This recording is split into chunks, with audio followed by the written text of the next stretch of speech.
Muy bien. Dijimos que iba a haber examen y que iban a traer un trabajo y la ciencia en el siglo XIX y tres científicos. ¿Quién quiere empezar? Yo. Adelante. Hola, Pau. La ciencia. Ay, perdón. Hola, profe. ¿Qué tal? Estamos ya empezando. Mil disculpas que no ¿Cómo habría anda? ido. Te escuchamos. ¿Quién iba a leer? Yo. Adelante. La ciencia en el siglo XIX. La biología se transformó en una ciencia moderna y diversos biólogos prestaron especial atención a seres microscópicos llamados bacterias y realizaron grandes descubrimientos. Entre ellos, cabe destacar a Louis Pasteur, que nació de 1822 y murió en 1895, si no mal recuerdo. Ajá. este, Quien pudo comprobar a mediados del siglo que la enfermedad que atacaba a los gusanos de seda en Francia eran causados por una bacteria y perfeccionó métodos por los cuales se podía proteger al gusano. Otro aporte de este científico a la ciencia fue la elaboración de la vacuna antirrábica. A finales del siglo XIX se hicieron descubrimientos relacionados con la herencia y la genética, entre ellos los de Gregor Johann Mendel, que nació en 1822 y murió en 1884, quien estableció los principios que gobiernan la herencia de los caracteres específicos, inclusive la estructura y el color. Otros investigadores se dedicaron al estudio de la supervivencia de las especies de animales y vegetales. En este campo destacó Charles Darwin, que nació en 1809 y murió en 1882, quien postuló que en la naturaleza había un proceso de selección natural basado en una continua lucha entre las diferentes plantas y animales por un sitio donde vivir. Algunas aportaciones de Louis Pasteur fueron la teoría germinal de enfermedades, desarrollo de vacunas y rechazó la generación espontánea. Algunas aportaciones de Mendel era la clasificación de seres vivos, descubrió la célula vegetal y postuló la teoría del origen de la vida. Y las aportaciones de Charles Darwin fueron las especies que son estáticas al tiempo y evolucionan. El mecanismo de evolución, en el mecanismo de evolución todos partimos en un antepasado en común y propuso la teoría del antropocentrismo. Sí, ese antropocentrismo es antropos, hombre, todo en función del centro del hombre. Es decir, compartimos un antepasado común. Él decía que eran los homínidos. Entonces, esto ya lo trabajamos anteriormente y listo. ¿Quién sigue? Estoy poniendo ya puntos para hacer el promedio. Otro lector que quiera. Nadie, bueno, nos vemos. Yo, Adelante, Héctor. pues al principio lo de la definición de la ciencia en el siglo XIX tengo lo mismo que Fer. En el siglo XIX la biología se transformó en una ciencia moderna. Diversos biólogos prestaron atención a seres microscópicos llamados bacterias y realizaron grandes descubrimientos. Los científicos que yo busqué fueron Gregor Johann Mendel, un francés. Fue católico naturalista, formuló por medio de los trabajos que llevó a cabo con diferentes variedades de guisantes las hoy llamadas leyes de Mendel, que dieron origen a la herencia genética. Nació el 20 de julio de 1822 y falleció el 6 de enero de 1884 a los 61 años de nefritis e insuficiencia renal. El segundo que busqué fue Robert Anderson. Fue empresario, inventó lo que sería el primer y rudimentario vehículo eléctrico entre 1832 y 1839. Y el último fue William Morton. Fue un odontólogo estadounidense y pionero en la aplicación de la anestesia en cirugía y odontología. Y deja Sí. ver que Baruch que se está manifestando. ¿No? ¿Qué onda? ¿Qué te estás manifestando? Ah, no, estoy leyendo esto. Ajá, Es que muy tengo bien. el celular abajo porque se está cargando. Ok. ¿Qué más, Sígale, Héctor? usted sígale. Sí, Llevó a cabo en 1846 la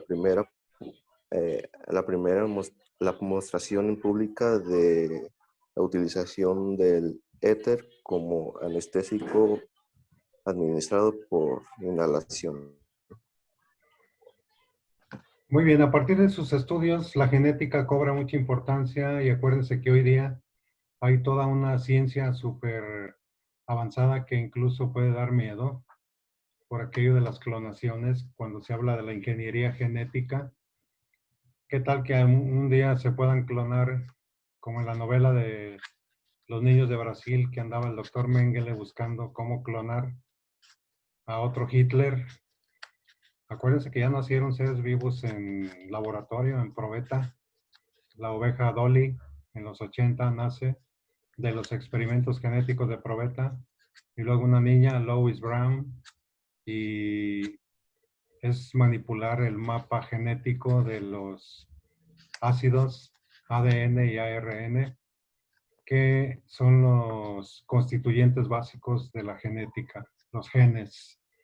Y Mendel fue de los pioneros y ahorita se desmayaría 10 veces si viera todo lo que se está haciendo con la ingeniería genética, que pueden salir seres súper avanzados o pueden salir monstruos dignos de una mitología, según sea la manipulación genética.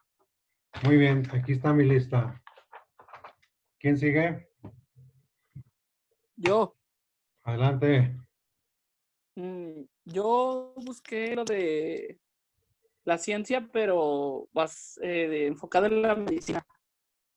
¿Una qué? La ciencia en el siglo XIX en la medicina. Adelante. El desarrollo de la medicina tiene relación directa con los fenómenos migratorios, los yacimientos en las ciudades y las precarias condiciones de la vida de la clase trabajadora propias de la revolución industrial. La consecuencia fue el aumento de enfermedades infecciosas como sífilis y tuberculosis o relacionadas con la mala alimentación, la pelagra, raquitismo y escorbuto. Dichas problemáticas son cruciales para entender el origen de la medicina social de Rudolf Virchow y el nacimiento del sistema de salud pública de Edwin Chadwick, que darían lugar a la actual medicina preventiva. La misma revolución industrial, con el agrado de numerosas guerras y revoluciones, generarían un desarrollo científico generalizado que contribuiría en la instauración de condiciones técnicas para el triunfo de la asepsia, la anestesia y de la cirugía. ¿Sí? Bien, un comentario. A ver, Dígame. ¿Perdón? Un comentario mío. Uh-huh. Lo que pasa es que no había mucha higiene, por eso se llama medicina preventiva. No, y luego las condiciones de la revolución industrial que amontonaron mucha gente. Por ejemplo, la gente era muy común que viviera y conviviera con ratones, ratas, cucarachas, piojos, y no se bañaban. Todo eso produjo una serie de enfermedades durísimas que hacían matazón de gente, ¿no? Tú hablaste de la sífilis, dejaba totalmente loca a una persona, le desquiciaba todos los nervios. La famosa peste negra o la bubónica que transmitían las ratas, que mató a casi toda Europa. Y el amontonamiento de gente que vivía en un cuartito de 10, 15 gentes ahí, se prestaba muy fácil. Es como ahorita, ¿no? La pandemia, que vivieran 10 en un solo cuarto. ¡Pum! Uno estornuda, está malo y ¡pum! El contagiadero directísimo. Y luego sin vacunas, sin seguros, sin ISSSTE, nada. Era una mortandad terrible. ¿Algo más, Baruch? Y bueno, investigué, bajé muchos inventos, pero los que más así como que me gustaron fue la pastilla de jabón por William Hesketh Lever en 1884, la Coca-Cola por John Steve Pemberton en 1886 y el generador eléctrico por Nikola Tesla en 1888. Que al principio la Coca-Cola nadie quería tomársela porque decían, "Y es agua fría". Era una, como algo para la tos, Sí, era una un jarabe. medicina natural, un jarabe para la tos. Un jarabe, se la vendieron a un rural, se la vendió a un farmacéutico. Y era un jarabe. verde. Sí, era un jarabe. Y la gente se burlaba Ajá. que quién se iba a tomar eso. Y hoy, ¿qué tal? Hoy la gente se burla, pero del que no toma coca. Y León es de los primeros lugares en Coca-Coleros. ¿Sabían eso? Aquí, Sí. León York. Muy bien. ¿Algo más, Baruch? ¿O ya? No, pues nada más, profe. Con eso para alcanzar la asamblea. Muy bien. Va. ¿Quién sigue, Pau? Sí, yo. Muy bien. A finales del siglo XIX se hicieron muchos descubrimientos relacionados con la herencia y la genética. Otros investigadores se dedicaron al estudio de la supervivencia de las especies de animales y vegetales.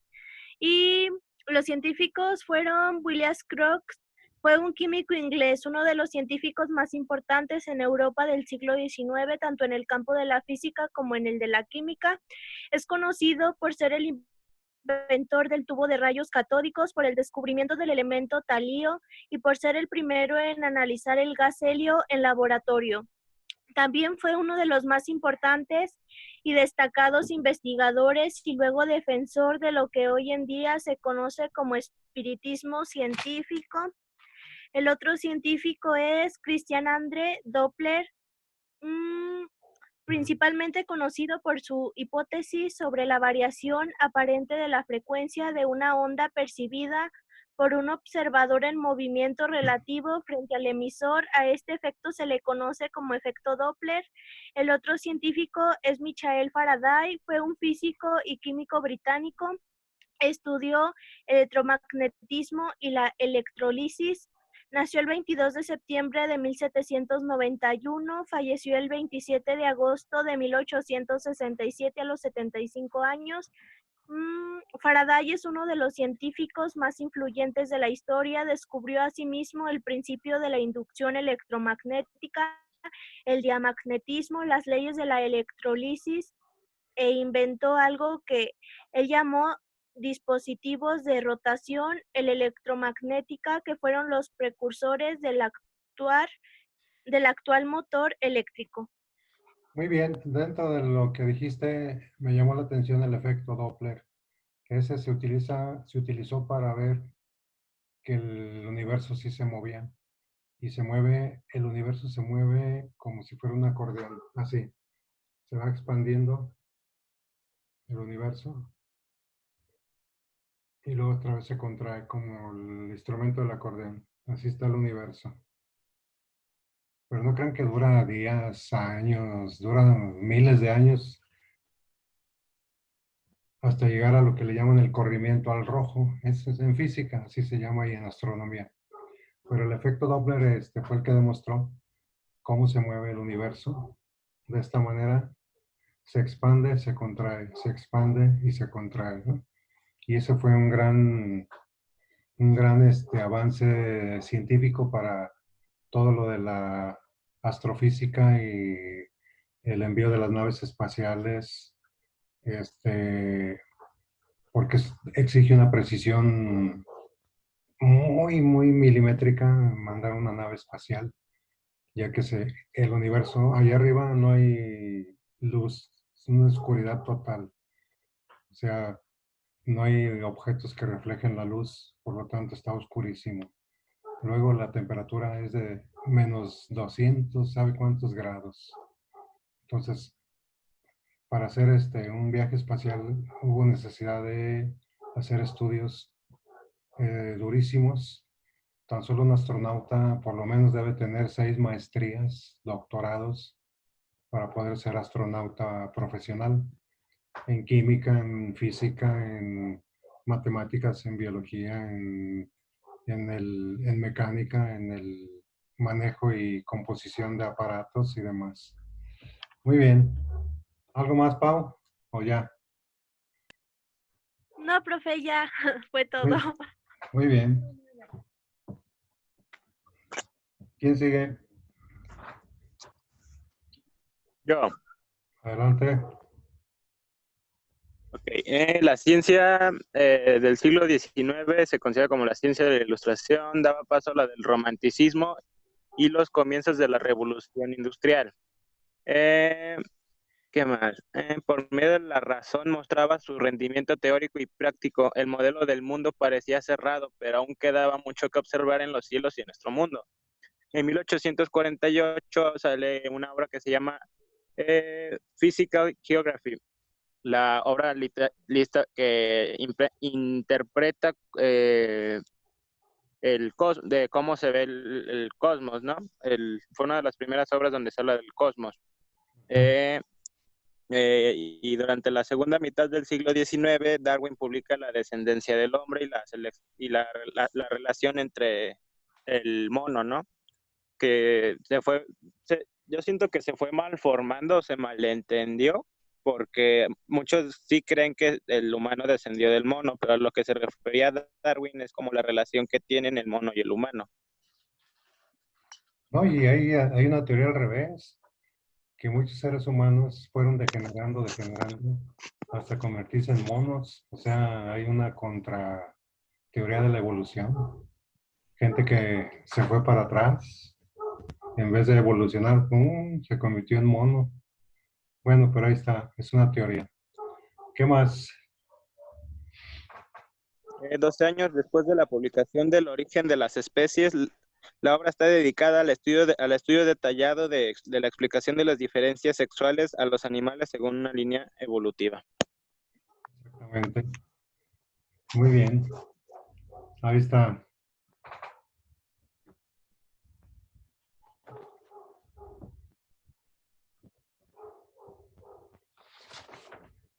¿Alguien ha visto a Lucía?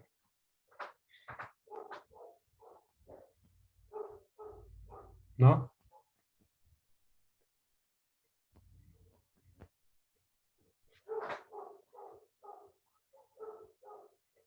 ¿Dónde anda Lucía?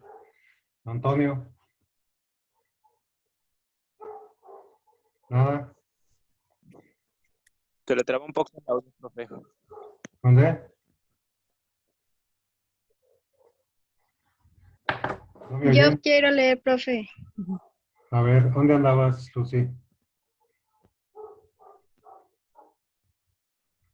Lucy, ¿no me escuchas?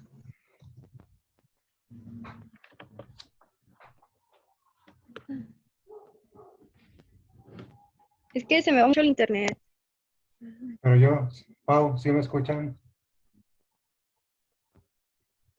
Más o menos, es que a mí también se me está cortando mucho el internet. Sí, a Lucía también. Héctor, ¿se escucha bien? Sí. Sí, muy bien. A ver, Lucy. A ver.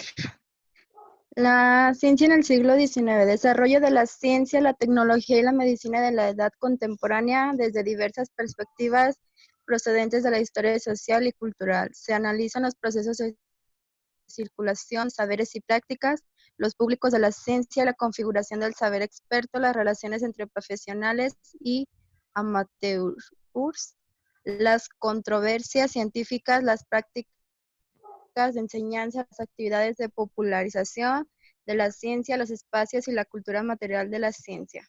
Y mis 3 científicos fueron Hertz, que este científico británico había desarrollado un estudio en el que se demostraba de manera teórica la existencia de las ondas electromagnéticas. Su teoría solo existía como cálculo matemático, pero muchos investigadores estaban tratando de realizar el experimento que consiguiera confirmarla. El otro fue Perdón, Rosten. son las ondas que se usan, Lucy, son las ondas que se usan en la radio. Ondas hertzianas. ¿Qué más? El otro científico fue Rosten, que fue el descubridor de los rayos X. Roentgen. Dice, un día le llevó a Rosten unas placas fotográficas, siendo todas de vidrio, que se habían velado por error sin que actuara nadie sobre ellas. Esto le sirvió de inspiración físico para preguntarse cómo ocurrió aquel hecho tan inexplicable. Advirtió que aquellas placas estuvieran encerradas en un cajón cubiertas de papel negro y encima de ese cajón había un tubo catódico que pudo ser responsable de que hubiese velado. Se puso manos a la obra y durante semanas estuvo investigando cómo supuestamente ese rayo había velado las placas fotográficas, denominado ese rayo como rayo X, siendo el nombre que se mantiene hoy en día.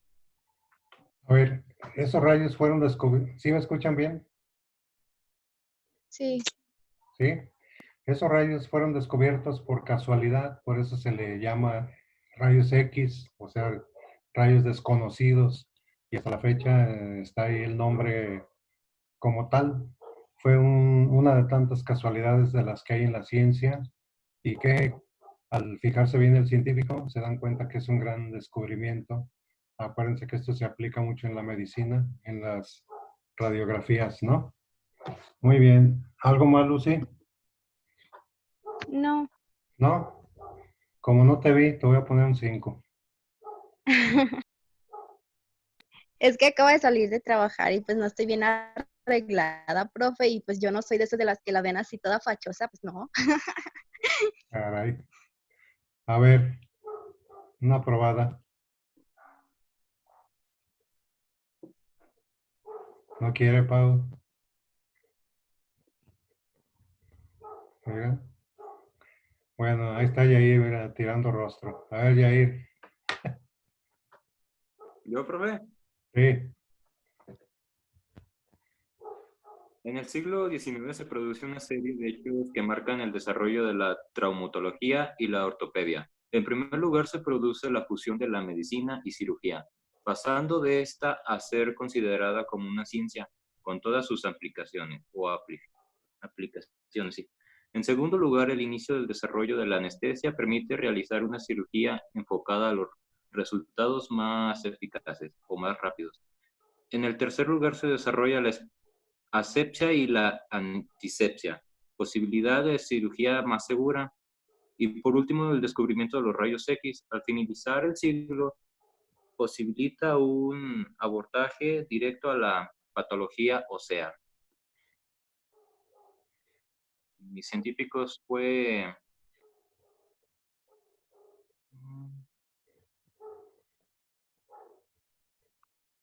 Fidelson y Foucault. A ver. Él descubrió la velocidad de la luz. ¿A cuántos viaja la velocidad de la luz? En otra aportación, ¿mandé? ¿A cuánto viaja la luz? ¿Alguien sabe? 300, ¿qué? 300,000 kilómetros por segundo. Sí. Sí. 300,000 kilómetros por segundo. El Sol está a 150 millones de kilómetros de distancia de la Tierra y tarda en llegar, de esos 150 millones, tarda en llegar la luz del Sol a la Tierra 8 minutos. Muy bien, ¿algo más, Jair? Sería todo. ¿Sería todo? ¿Y La Antonio? ley. Antonio, ¿andas ahí? Sí, maestro. Y luego, ¿no Pues hiciste nada? sí, sí. Adelante. En el siglo XIX la biología se transformó en una ciencia moderna. Diversos biólogos prestaron presta una especial atención a seres microscópicos llamados bacterias y realizaron grandes descubrimientos. Entre ellos debe destacar a Louis Pasteur. A finales del siglo XIX se hubieron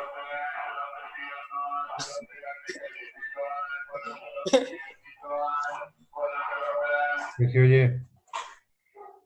el de los elotes. Ah. Dile que cómo los da. Sí. Dile que cómo los da. Mi primo tiene un lote de carros. Yo tengo un carro de lotes. ¿Qué tal, ¿Qué más, Anthony? A finales del siglo XIX se hicieron muchos descubrimientos relacionados con la herencia y la genética. Entre ellos, Gregor Johann Mendel. Y luego los tres que yo investigué fue André Merrick Ampère, matemático y físico francés. Nació el 22 de enero de 1775 en Plymouth y murió el 10 de junio de 1836. En el campo de la ciencia realizó contribuciones muy diversas, como el desarrollo del cálculo diferencial, investigaciones referidas a los problemas de afinidad y volúmenes de los gases, y sobre todo la investigación de los fenómenos de carácter electromagnético. Trató en varias obras la teoría de las corrientes moleculares eléctricas con las que se intentó explicar los fenómenos magnéticos. Y el otro es Anders Jonas Armstrong, físico sueco, nació el 13 de agosto de 1814 y murió el 21 de junio de 1874. En el campo de la astronomía descubrió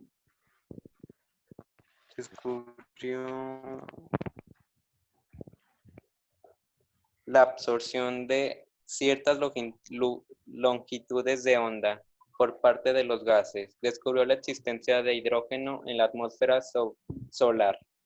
Trazó también un mapa muy detallado del espectro dicho astro, lo que le permitió localizar toda una serie de rayas características. Y el otro es Sven Arrhenius, físico y químico sueco.